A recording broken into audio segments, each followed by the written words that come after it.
Hi, today we'll discuss certain methods to optimize your base and manage its defenses. After starting the battle, our first challenge is to find a suitable starting position. A tucked away position may seem attractive for defensive reasons, but we also have to consider the economic aspects and the distribution of resources on the map. Close proximity to as much minerals as possible is very important, and this usually makes a forward center position the ideal choice for our base. Starting far back would give you access to just half as much minerals, and the corner is even worse with just a quarter. The starting position can be moved back slightly if the terrain is such that it would give obvious defensive advantages. Furthermore, when playing with friends, don't start too close to your allies, since you would then compete for the minerals. Regarding the base layout, you always want to have some room in between buildings to be able to construct new things that require specific placement to operate. For example, defensive structures and extracting builders that must aim at or reach their intended target. If the base is too tightly built, the logistics will also fail, since mobile forces will not be able to move around properly. A well-spaced out base is less vulnerable to attacks, since each explosion is less likely to impact more than a single building. And this also prevents chain explosions that could wipe out large portions of the base. Certain smaller structures, such as solar panels, are best built in clusters of 4 or 9, because they are required in large numbers and would otherwise consume too much space. To protect the base, offensive troops that patrol the base are in most cases a better choice than any purely defensive stationary weapons. However, to avoid inflicting collateral damage during this patrol, it is best to use mechs armed with non-explosive shells or lasers.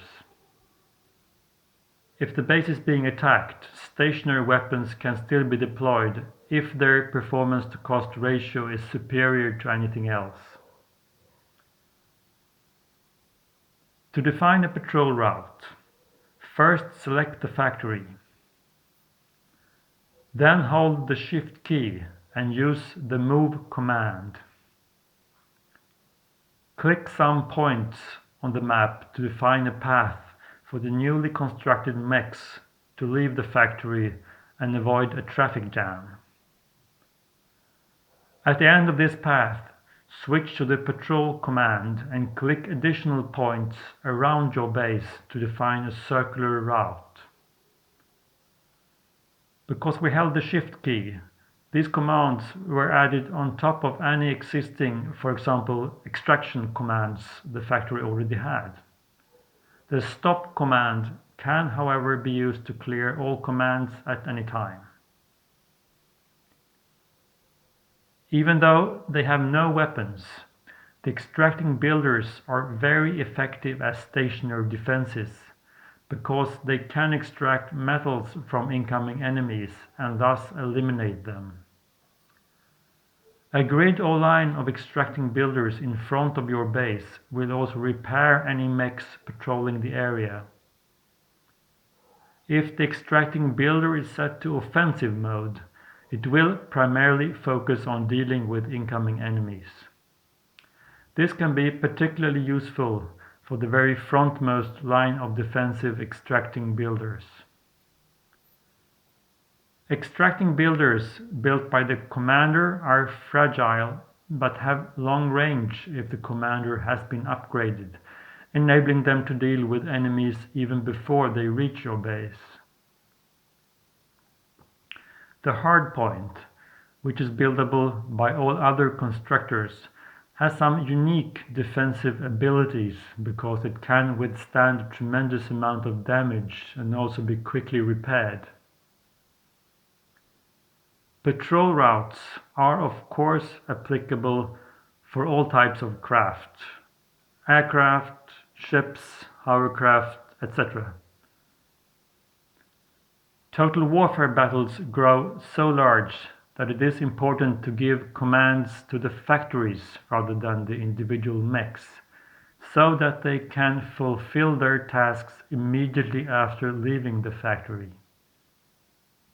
Using similar methods, experienced players are able to create a more or less self-sustaining economy and army with very little actual user input required.